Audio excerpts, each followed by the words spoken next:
Hello friends, आज की इस वीडियो में आप सभी का स्वागत है। आज हम लोग पढ़ेंगे पृथ्वी का वायुमंडल। तो स्टार्ट करते हैं यहाँ से। पृथ्वी का वायुमंडल किसी भी ग्रह के किसी भी ग्रह के चारों ओर गैसों के आवरण को क्या कहते हैं। क्वेश्चन ऐसे करके आता है टेट में या सी टेट में।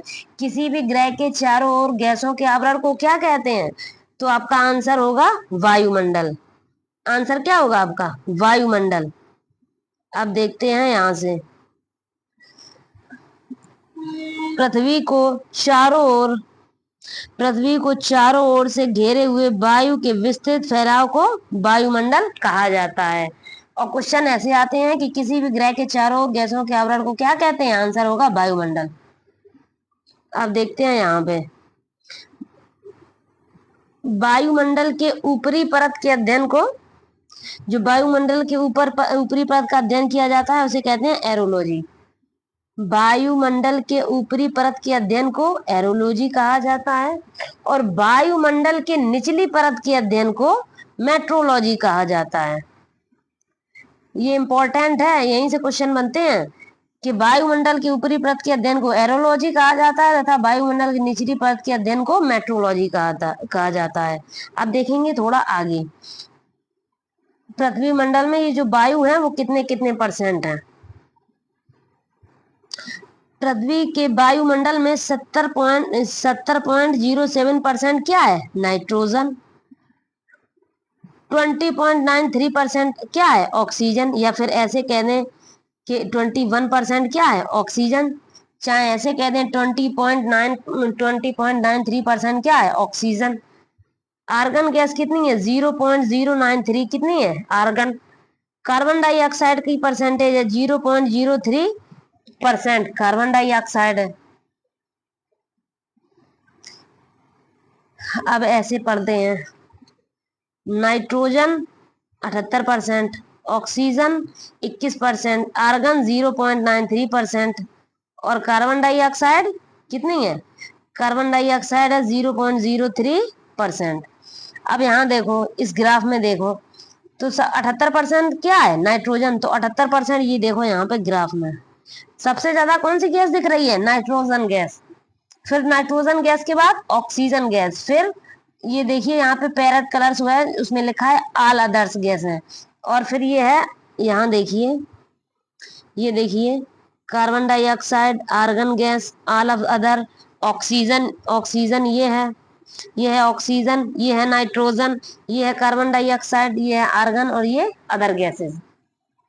अब देखेंगे नेक्स्ट। अब देखेंगे वायुमंडल की परतें। तो वायुमंडल की परतें कौन कौन सी हैं? यहाँ से देखते हैं वायुमंडल की परतें। सबसे पहले देखो कौन सी परत है। वायुमंडल की सबसे पहली परत है क्षोभ मंडल। वायुमंडल की पहली परत देखो, क्षोभ मंडल, समताप मंडल, मध्य मंडल, ताप मंडल। ये देखो, फिर ये कौन सा है? वायुमंडल। देख ली। अब देखेंगे इसके थोड़ा आगे। अब यहाँ पढ़ते हैं वायुमंडल की परतें। वायुमंडल की परतें। क्षोभ मंडल को क्या कहते हैं? ट्रोपोस्फियर। समताप मंडल को क्या कहते हैं? स्ट्रेटोस्फियर। मध्य मंडल को कहते हैं मीसोस्फियर। आयन मंडल को कहते हैं आयनोस्फियर। बाह मंडल को कहते हैं एक्सोस्फियर। ये जो गैसेस लिखी हैं इंग्लिश में, इन्हें जरूर याद करना। क्वेश्चन ऐसे आ जाता है कि ट्रोपोस्फियर में कौन कौन सी घटनाएं होती हैं। तो तुम क्षोभ मंडल ढूंढोगे वहां पे क्वेश्चन में, लेकिन लिखा होगा ट्रोपोस्फियर। इसलिए हिंदी और इंग्लिश दोनों इंपॉर्टेंट हैं। हो सकता है ट्रोपोस्फियर पूछ दे, हो सकता है क्षोभ मंडल पूछ दे। अगर पूछ दिया कि स्ट्रेटोस्फियर में क्या क्या होता है तो अब तुम्हें स्ट्रेटोस्फियर याद ही नहीं है, तुमने तो समताप मंडल याद किया है। इसलिए यहीं पे दोनों चीजें याद करके चलेंगे हम। यहीं पे दोनों चीज याद करेंगे जिससे हम क्वेश्चन में फंस ही ना पाए एग्जामिनर के दिमाग में। यहां से देखो, क्षोभ मंडल को ट्रोपोस्फियर कहते हैं, समताप मंडल को स्ट्रेटोस्फियर कहते हैं, मध्य मंडल को मेसोस्फियर कहते हैं, आयन मंडल को आयनोस्फियर कहते हैं, वायुमंडल को एक्सोस्फियर कहते हैं। अब देखते हैं क्षोभ मंडल। अब एक एक करके सारे सारे पढ़ते हैं। देखो क्षोभ मंडल, क्षोभ मंडल में क्या होता है, ये क्या देख रही है, देखो यहाँ पर बिजली, बिजली का कड़कना, बादलों का होना, ये सब कहाँ पे है, क्षोभ मंडल में। बारिश, ये देखिए बारिश कहाँ होती है, क्षोभ मंडल में। बिजली कहाँ कड़कती है, क्षोभ मंडल में।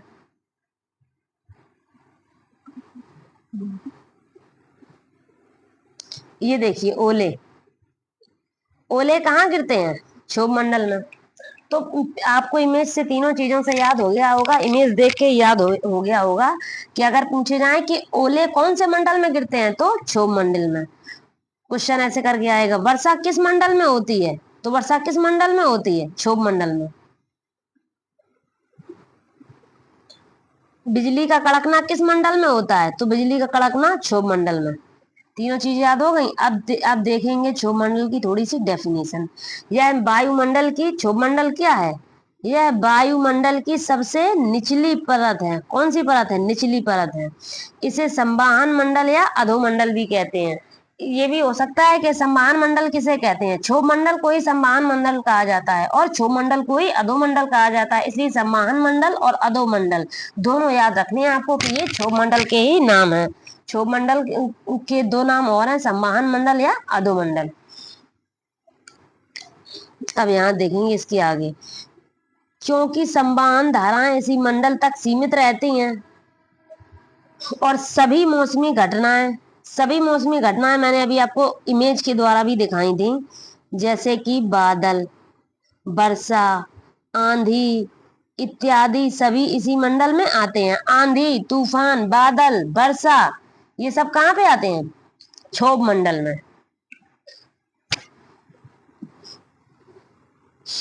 ध्रुवों पर इसकी ऊंचाई कितनी है, 8 किलोमीटर, और विषुवत रेखा पर इसकी ऊंचाई 18 किलोमीटर होती है।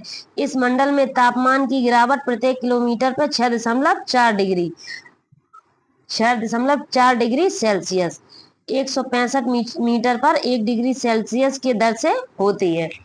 अब ये तो हो गया क्षोभ मंडल। अब क्षोभ मंडल के बाद दूसरी बात कौन सी है, समताप मंडल।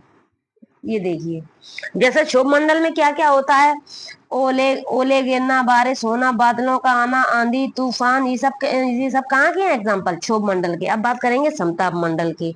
समताप, समताप देखो यहाँ पे समताप, सम मतलब समान और ताप मतलब ताप। समान ताप, जहां पर भी समान ताप होगा वायुमंडल वहीं तो उड़ेगा। समान ताप जहां पर भी है वहीं वायुमंडल उड़ेगा। समताप का अर्थ है समान ताप,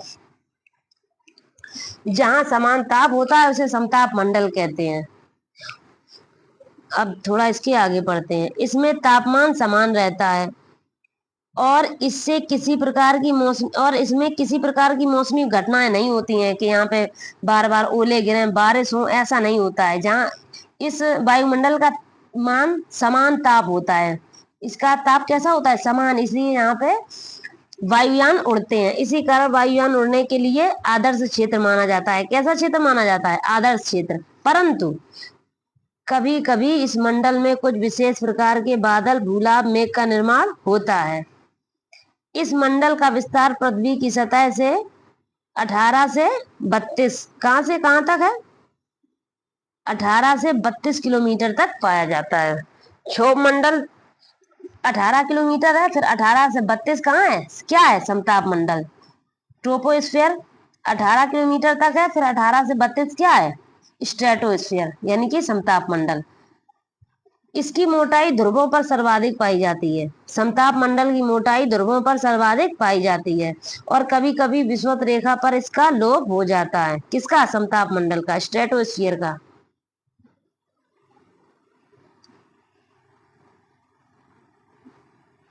अब थोड़ा देखेंगे इसके आगे। जो क्षोभ मंडल है इसे ओजोन मंडल भी कहते हैं। क्यों क्यों कहते हैं, इसका विस्तार पृथ्वी की सतह से 32 से 60 किलोमीटर ऊंचाई तक होता है। इसी मंडल में ओजोन गैस, इसी मंडल में क्या है, ओजोन गैस की एक परत पाई जाती है जो पराबैंगनी जो पराबैंगनी किरणों को अवशोषित कर लेती है। क्या कर लेती है? पराबैंगनी किरणों को अवशोषित कर लेती है। इस मंडल में ऊंचाई के साथ ताप बढ़ता है। ऊंचाई के साथ क्या बढ़ता है? ताप बढ़ता जाता है। एयर कंडीशनर, एसी, रेफ्रिजरेटर, इन सब से निकलने वाली कौन सी? सीएफसी, क्लोरोफ्लोरोकार्बन गैस उपस्थित होती है। सक्रिय क्लोरीन ओजोन के क्षरण का कारण बनती है। ओजोन के क्षरण का कारण क्या बनती है? सक्रिय गैस है। ओजोन परत की मोटाई किसे नापते हैं? डाप्सन से। ओजोन परत की इकाई नापने का क्या है? पैमाना, डाप्सन। ओजोन परत नापने के लिए डाप्सन इकाई का प्रयोग किया जाता है। जो ओजोन है ये भी किसमें है? ओजोन कौन से मंडल में पाई जाती है? देखो, ओजोन मंडल में कौन कौन सी घटनाएं होती हैं? ओजोन मंडल में वायुयान उड़ता है। ओजोन मंडल में संताप मंडल में वायुयान उड़ता है। संताप मंडल में कौन कौन सी घटनाएं होती हैं? संताप मंडल में वायुयान भी उड़ता है और संताप मंडल में ओजोन परत भी पाई जाती है। और ओजोन परत नापने की इकाई क्या है? डाप्सन। अब देखते हैं इसके थोड़े आगे। मध्य मंडल आया, क्षोभ मंडल, समताप मंडल। समताप मंडल में, क्षोभ मंडल में क्या होता है? मौसमी घटनाएं होती हैं। समताप मंडल में वायुयान उड़ता है और ओजोन परत पाई जाती है। अब आया मध्य मंडल। मध्य मंडल कहाँ से कहाँ तक है? तो मध्य मंडल 50 से 80 किलोमीटर तक पाया जाता है। मध्य मंडल कहाँ से कहाँ तक पाया जाता है? 50 किलोमीटर से 80 किलोमीटर तक। इसका विस्तार 50 से 55 किलोमीटर से 80 किलोमीटर तक है। इस मंडल में तापमान ऊंचाई के साथ घटता जाता है। इस मंडल में तापमान क्या करता है? ऊंचाई के साथ घटता जाता है। लगभग 100 डिग्री सेंटीग्रेड तक पहुंच जाता है, जो कि वायुमंडल का न्यूनतम तापमान है। वह इसकी ऊपरी सीमा के बाद पुनः ताप में वृद्धि होने लगती है। यहाँ से थोड़ा ध्यान से पढ़िए इसके बारे में, मध्य मंडल के बारे में। इसका विस्तार 50 से 55 किलोमीटर से 80 किलोमीटर तक होता है। किसका विस्तार? मध्य मंडल का। अच्छा, एक सेकंड रुको, मैं मध्य मंडल की एक बात और बताऊं आप लोगों को। जब हम लोग छत पे लेटते थे, पहले जब हम लोग छत पे लेटते थे तो देखते थे कि कोई तारा आकाश में टूटता था, तो घर वाले कहते थे कि कोई विश मांग लो, पूरी हो जाएगी, क्योंकि कोई तारा टूटा है। तो असल में वो कोई तारा नहीं था, वो होता था उल्का पिंड, जो मध्य मंडल में समाप्त हो जाता था। क्योंकि मध्य मंडल ठंडी परत है और जो तारा होता था वो आग वाले उल्का पिंड होते थे। तो जब वो मध्य मंडल में आते थे तो वो ठंडे हो जाते थे। अब देखेंगे इसका, इसी को क्या कहते हैं? मध्य मंडल। अब इसकी एक फोटो देखते हैं, इमेज यहीं कहीं होगी, देखते हैं, अभी दिखाते हैं आपको। ऊपर होगी शायद, थोड़ा स्क्रॉल करूं मैं ऊपर, ये उल्का पिंड वाला दिखाऊं आपको। ये देखो मध्य मंडल, ये देखो मध्य मंडल है। ये देखो तारे आ रहे हैं, ये आए मध्य मंडल में, यहाँ पे देखो, ये देखो मध्य मंडल में तारे आए और मध्य मंडल में उल्का पिंड गिरे और ठंडे हो जाते हैं। फिर से वहीं जाएंगे मध्य मंडल पे। अब आते हैं मध्य मंडल पे, फिर से क्षोभ मंडल हो गया, समताप मंडल हो गया, मध्य मंडल ये आया। मध्य मंडल कैसे है? ठंडा वायुमंडल है मध्य मंडल का। तो यहाँ पे जो भी उल्का पिंड आते हैं सीधे मध्य मंडल में आके ठंडे हो जाते हैं, इसलिए वो क्षोभ मंडल तक आ ही नहीं पाते हैं। इसका विस्तार 50 से 55 किलोमीटर से 80 किलोमीटर तक होता है। इस मंडल में तापमान ऊंचाई के साथ घटता है। तापमान किसके साथ घटता है? बहुत ऊंचाई के साथ, जैसे ही नीचे आता जाता है और तापमान घटता जाता है तथा लगभग 100 डिग्री सेंटीग्रेड तक पहुंच जाता है, जो कि वायुमंडल का न्यूनतम तापमान है। वह इसकी ऊपरी सीमा के बाद पुनः ताप में वृद्धि होने लगती है। देखेंगे इसके आगे। अब आया आयन मंडल। आयन मंडल 80 किलोमीटर से 640 किलोमीटर तक होता है। आयन मंडल को आयनोस्फीयर बोलते हैं और वायुमंडल की ऊंचाई 80 किलोमीटर से 640 किलोमीटर तक होती है। इस मंडल में ऊंचाई के साथ ताप में तेजी वृद्धि होती है। इसमें विद्युत आवेशित कणों की अधिकता होती है, जिन्हें आयन कहा जाता है। रेडियो तरंगे कहाँ होती हैं? आयन मंडल में। रेडियो की तरंगें आयन मंडल में होती हैं। संचार उपग्रह कहाँ लगाए जाते हैं? आयन मंडल में। यहाँ से पढ़ते हैं थोड़ा। रेडियो तरंगें आयन मंडल में पाई जाती हैं। संचार उपग्रह आयन मंडल में पाए जाते हैं, जिन्हें आयन कहा जाता है। इन्हीं की अधिकता के कारण इस मंडल का नाम आयन मंडल है। ये कण रेडियो तरंगों को भूपृष्ठ पर परिवर्तित करते हैं। ये देखो, ये रेडियो की तरंग कहाँ से आती हैं? ये जो रेडियो है इसकी तरंग कहाँ से मिलती हैं? आयन मंडल से। और जितने भी संचार उपग्रह हैं सारे कहाँ पे स्थित हैं? आयन मंडल में। अब देखते हैं थोड़ा आगे। अब आ गया एक्सोस्फीयर। क्या आ गया? एक्सोस्फीयर। यहाँ पे RE और होना है, ऐसे लिखना है एक्सोस्फीयर। टाइपिंग मिस्टेक हो गई है, कोई बात नहीं। बाहमंडल को एक्सोस्फीयर भी कहते हैं। अब देखेंगे थोड़ा बाहमंडल के बारे में। जो पृथ्वी की सतह से 640 किलोमीटर ऊंचाई के बाद का मंडल है उसे बाहमंडल या बहिर्मंडल कहलाता है। वो इसमें क्या होता है? इसमें हाइड्रोजन और हीलियम की प्रधानता होती है। बाहमंडल में क्या होता है? हाइड्रोजन और हीलियम की प्रधानता होती है। इस मंडल की ऊपरी सीमा सुनिश्चित नहीं है, पता नहीं कहाँ तक है, आकाश तक होगी शायद। सॉरी, मैं कह रही हूँ आकाश तक, ये अनंत होगी शायद। हाइड्रोजन और हीलियम की प्रधानता होती है। इस मंडल की ऊपरी सीमा सुनिश्चित नहीं कर सकते। इसी मंडल में अरोरा बोरस और औरोरा ऑस्ट्रेलियाई घटना होती हैं। कौन कौन सी? औरोरा बोरस और औरोरा ऑस्ट्रेलियाई घटना होती हैं। अब पढ़ते हैं गैसेस, जैसे कि नाइट्रोजन। नाइट्रोजन क्या है? यह पृथ्वी के वायुमंडल में सर्वाधिक पाई जाने वाली गैस है। अभी मैंने दिखाई ही था आपको, यहाँ देखना फिगर। जो वायुमंडल में सर्वाधिक पाई जाने वाली गैस, ये देखो कौन सी है? नाइट्रोजन। वायुमंडल में सर्वाधिक पाई जाने वाली गैस नाइट्रोजन। दूसरी सर्वाधिक पाई जाने वाली गैस ऑक्सीजन। फिर वहीं चलते हैं नाइट्रोजन पे। थोड़ा स्लॉट ऊपर कर दूं, एक सेकंड रुकना। बस आ गया नाइट्रोजन। ये देखो, यह पृथ्वी की वायुमंडल में सर्वाधिक पाई जाने वाली गैस है। यह कैसी होती है? यह रंगहीन है। नाइट्रोजन कैसी है? रंगहीन, गंधहीन और स्वादहीन गैस है। यह गैस चीजों को तेजी से जलने से रोकती है। नाइट्रोजन क्या करती है? यह गैस चीजों को तेजी से जलने से रोकती है। अच्छा, मतलब कि नाइट्रोजन गैस जो है आग बुझाती है। और आग जलाती कौन सी गैस है? दिमाग चलाओ। आग बुझाने के लिए उत्तरदायी गैस है नाइट्रोजन, और आग जलाने के लिए या आग फैलाने के लिए उत्तरदायी कौन सी गैस है? ऑक्सीजन। अगर हम देखते हैं कि जहां पर भी हवा जरा सी भी नहीं लगेगी वहां हम तीली जलाते हैं तो वो जलती नहीं है, क्योंकि वहां ऑक्सीजन नहीं है। तो अगर क्वेश्चन आएगा कि नाइट्रोजन गैस कैसी है, तो यह पृथ्वी की वायुमंडल में सर्वाधिक पाई जाने वाली है, 78% पाई जाती है। यह रंगीन होती है, गंधीन होती है और स्वादहीन होती है। यह गैस चीजों को तेजी से जलाने से रोकती है। यह गैस क्या करती है?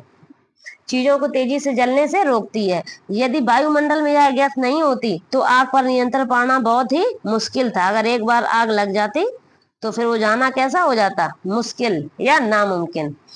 इसी गैस के कारण वायु दाब, प्रकाश का परावर्तन और पवनों की शक्ति का आभास होता है। यह वायुमंडल में 128 किलोमीटर की ऊंचाई तक फैली हुई है। कहाँ तक फैली हुई है? यह वायुमंडल में 128 किलोमीटर की ऊंचाई तक फैली हुई है। कौन सी गैस? Nitrogen gas. अब बात करेंगे ऑक्सीजन की। यह गैस सभी जीव जंतुओं के लिए क्या है? अनिवार्य है। ऑक्सीजन गैस सभी जीव जंतुओं के लिए अनिवार्य है, इसलिए इसे प्राण वायु भी कहा जाता है। क्वेश्चन आता है कि प्राण वायु किसे कहा जाता है? तो ऑक्सीजन को। क्यों? क्योंकि यह गैस सभी जीव जंतुओं के लिए अनिवार्य है। अगर हम इंसान ही अगर ऑक्सीजन गैस नहीं लेंगे तो मर जाएंगे, ये अनिवार्य है, इसलिए प्राण वायु भी कहा जाता है। यह पृथ्वी के वायुमंडल में दूसरी सर्वाधिक पाई जाने वाली गैस है। अभी मैंने दिखाया था कि जो नाइट्रोजन है वो 78% पाई जाती है, और जो ऑक्सीजन है 20.93, उसे 21% भी कह सकते हैं। ऑक्सीजन 21% पाई जाती है। इसे अग्नि शाखा के नाम से भी जाना जाता है। अब देखो, अग्नि शाखा, जो आग लगा दे ऑक्सीजन, जो आग आग बुझाने का काम करे वो नाइट्रोजन। तो ऑक्सीजन गैस को अग्नि शाखा के नाम से भी जाना जाता है, क्योंकि ये आग लगाती है, आग जल्दी से फैलाती है। क्योंकि किसी भी पदार्थ के ज्वलन हेतु इसकी स्थिति अनिवार्य है। अगर कोई भी पदार्थ जलेगा तो उसमें ऑक्सीजन चाहिए। किसी भी पदार्थ को अगर हम लोग जलाएंगे तो उसके लिए क्या चाहिए? ऑक्सीजन अनिवार्य है। यह पृथ्वी के वायुमंडल में 64 किलोमीटर तक की ऊंचाई में फैली हुई है। कहाँ तक फैली हुई है? 64 किलोमीटर तक की ऊंचाई। जैसे हम लोग माउंट एवरेस्ट की अगर चढ़ाई करते हैं तो वहां क्या लेके जाते हैं? सिलेंडर लेके जाते हैं ऑक्सीजन का। क्यों? क्योंकि ये सिर्फ 64 किलोमीटर तक ही पाई जाती है ऊंचाई में। अब तुम इससे ऊपर चढ़ रहे हो, इतनी माउंट एवरेस्ट की ऊंचाई इतनी है, वहां चढ़ोगे तो वहां थोड़ी ना गैस मिलेगी तुम्हें। वहां तो तुम्हें गैस सिलेंडर लेके ही जाना पड़ेगा। जो पर्वत आरोही होते हैं या माउंट एवरेस्ट चढ़ने वाले होते हैं, ये लोग क्यों गैस का सिलेंडर लेके जाते हैं? क्योंकि जो ऑक्सीजन गैस है वो सिर्फ 64 किलोमीटर ऊंचाई तक ही मिलती है, इसके ऊपर नहीं मिलती है, इसलिए गैस का सिलेंडर लेके जाते हैं।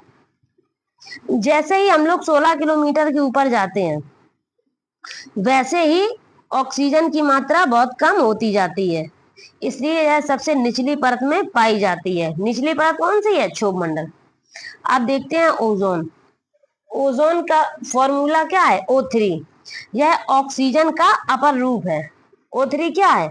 ये ऑक्सीजन का अपर रूप है। इसका काम सूर्य के पराबैंगनी विकिरण को अवशोषित करना है। यह पृथ्वी की सतह से 10 से 50 किलोमीटर तक ऊंचाई पर पाई जाती है।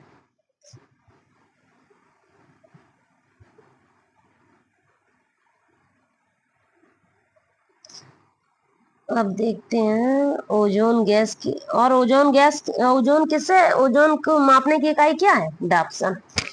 अब पढ़ते हैं कार्बन डाइऑक्साइड, CO2। यह वायुमंडल में पाई जाने वाली सबसे भारी गैस है। जो जो वायुमंडल में पाई जाने वाली सबसे भारी गैस कौन सी है? क्वेश्चन ये भी आ सकता है कि वायुमंडल में पाई जाने वाली सबसे भारी गैस, तो आंसर आएगा कार्बन डाइऑक्साइड। इसलिए इसे सबसे निचली परत में पाई जाती है। यह गैस ग्रीन हाउस इफेक्ट के लिए उत्तरदायी है। यह वायुमंडल में 32 किलोमीटर ऊंचाई तक पाई जाती है। और फिर ये गैस का क्या होता है? पेड़ जो पेड़ होते हैं वो कार्बन डाइऑक्साइड को अवशोषित करते हैं। कार्बन डाइऑक्साइड लेते हैं पेड़ और ऑक्सीजन निकालते हैं, और मनुष्य ऑक्सीजन लेते हैं और कार्बन डाइऑक्साइड निकालते हैं। जैसे हम लोग ये देखते हैं कि ये जो पेड़ होते हैं वो क्या करते हैं? CO2 लेते हैं, CO2, और ऑक्सीजन बाहर निकालते हैं। और हम लोग ऑक्सीजन लेते हैं और CO2 बाहर निकालते हैं। तो कार्बन डाइऑक्साइड गैस कैसी है? भारी गैस है। ये कितने किलोमीटर तक पाई जाती है? 32 किलोमीटर ऊंचाई तक पाई जाती है। तो अगर फ्रेंड आप लोगों को मेरी ये जानकारी या मेरा ये पढ़ाया हुआ अच्छा लगा हो तो प्लीज लाइक करें, सब्सक्राइब करें, और हम ऐसे ही आपके लिए एजुकेशन वीडियो लाते रहेंगे। अगर आप हमें मोटिवेट करते रहेंगे तो प्लीज लाइक और सब्सक्राइब कर दीजिएगा। आप लोगों से इतनी मेहनत के बाद बस एक ही चीज तो मांगते हैं, लाइक और सब्सक्राइब।